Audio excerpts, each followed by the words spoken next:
But the basic point of all of these chapters is really clear. Altogether, these work as an elaborate set of cultural symbols that reminds Israel that God's holiness was to affect all areas of their lives. Leviticus 14. The Lord spoke to Moses, saying, This shall be the law of the leprous person for the day of his cleansing. He shall be brought to the priest, and the priest shall go out of the camp, and the priest shall look.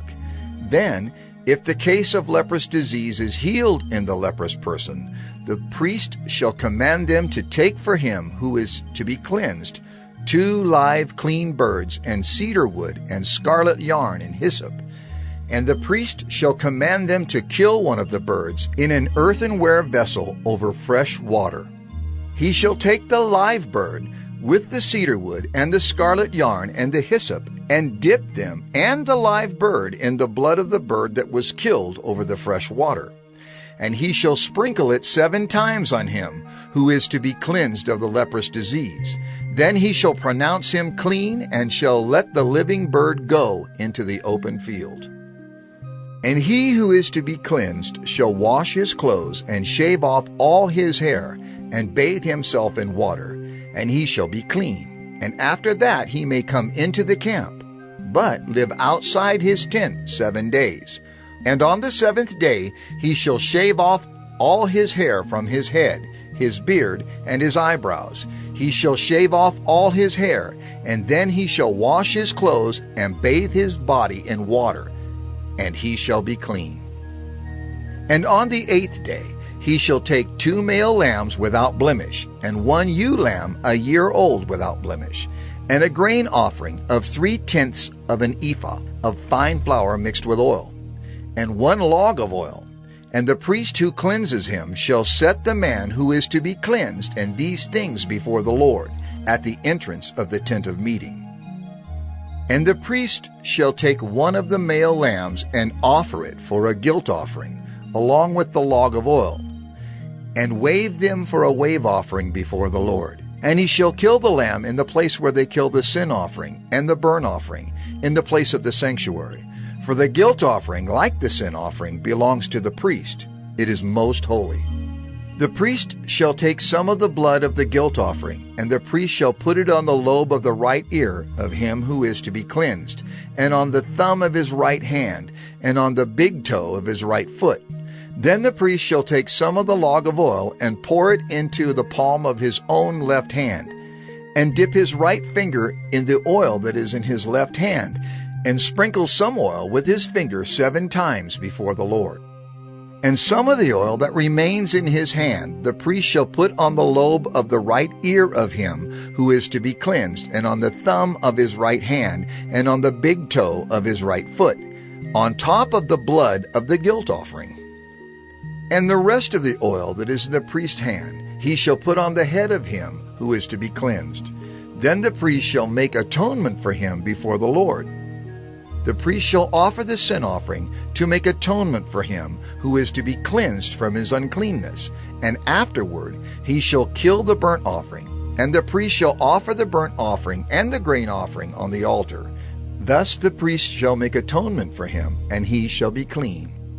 But if he is poor and cannot afford so much, then he shall take 1 male lamb for a guilt offering to be waved, to make atonement for him, and 1/10 of an ephah of fine flour mixed with oil for a grain offering, and a log of oil.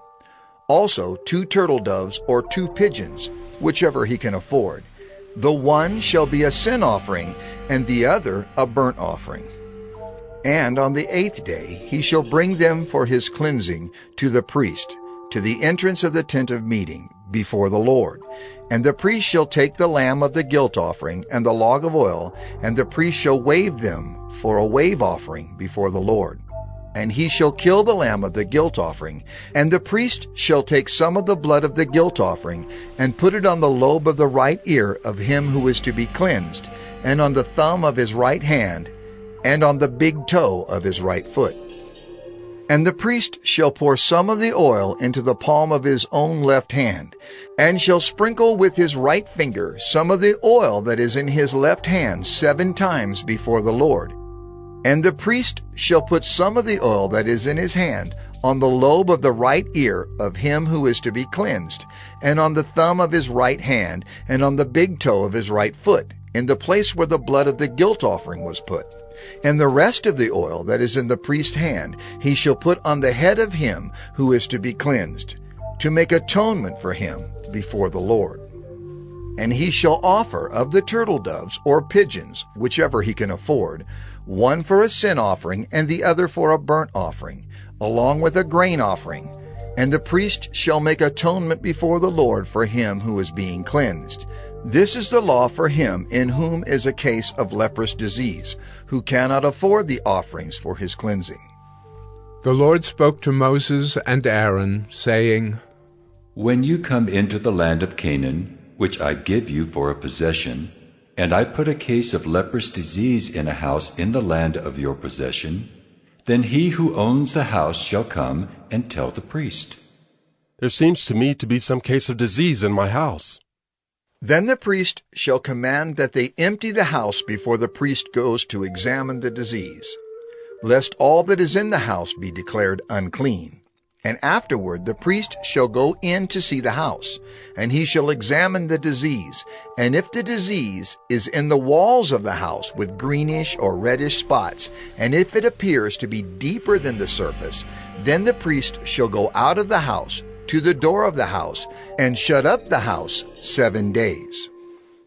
And the priest shall come again on the 7th day, and look. If the disease has spread in the walls of the house, then the priest shall command that they take out the stones in which is the disease, and throw them into an unclean place outside the city. And he shall have the inside of the house scraped all around, and the plaster that they scrape off they shall pour out in an unclean place outside the city. Then they shall take other stones and put them in the place of those stones, and he shall take other plaster and plaster the house.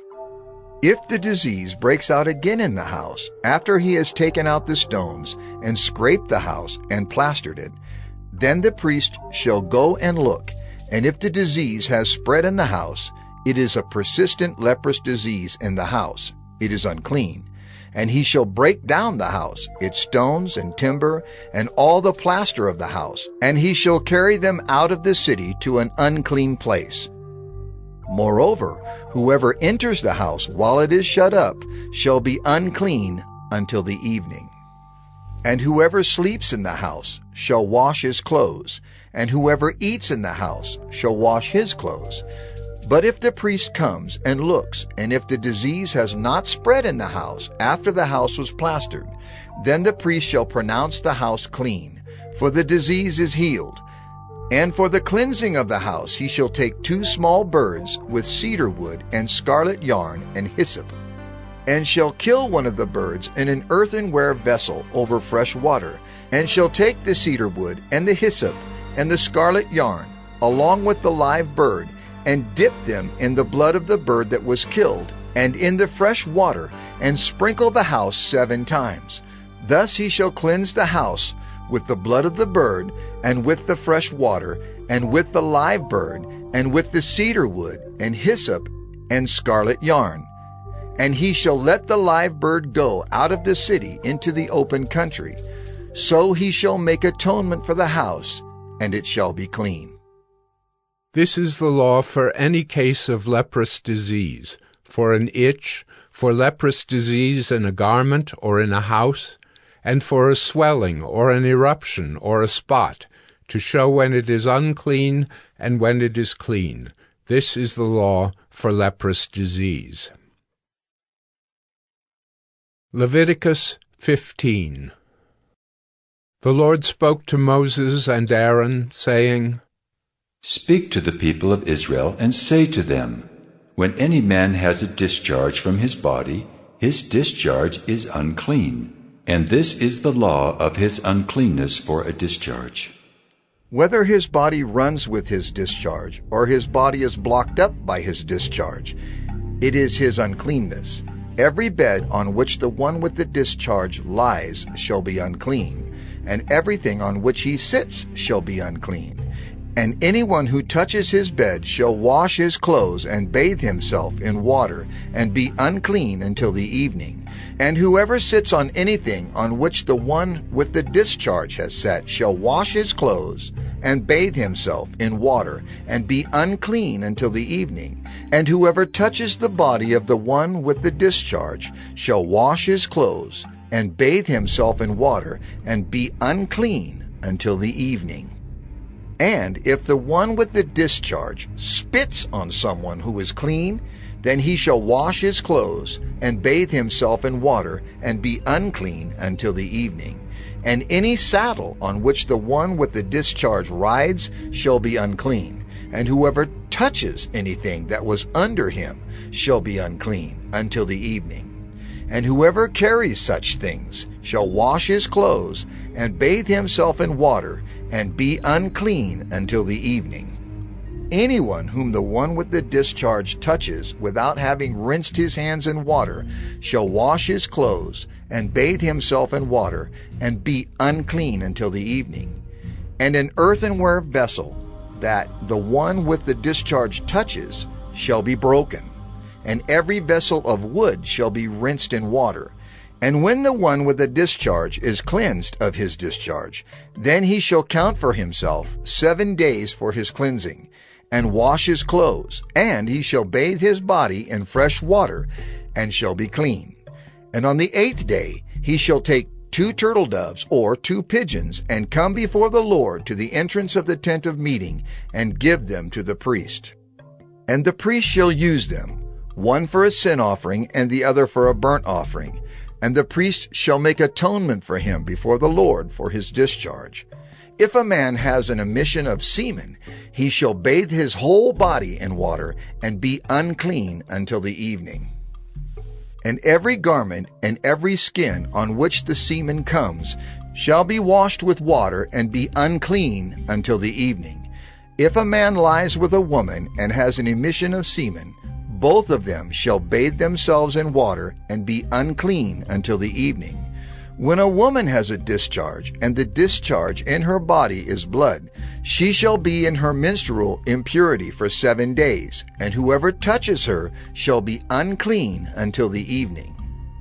And everything on which she lies during her menstrual impurity shall be unclean. Everything also on which she sits shall be unclean. And whoever touches her bed shall wash his clothes, and bathe himself in water, and be unclean until the evening. And whoever touches anything on which she sits shall wash his clothes, and bathe himself in water, and be unclean until the evening.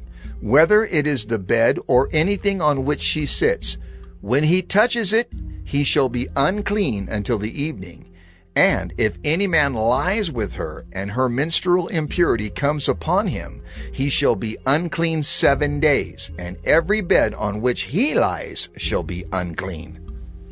If a woman has a discharge of blood for many days, not at the time of her menstrual impurity, or if she has a discharge beyond the time of her impurity, all the days of the discharge she shall continue in uncleanness. As in the days of her impurity she shall be unclean. Every bed on which she lies, all the days of her discharge, shall be to her as the bed of her impurity.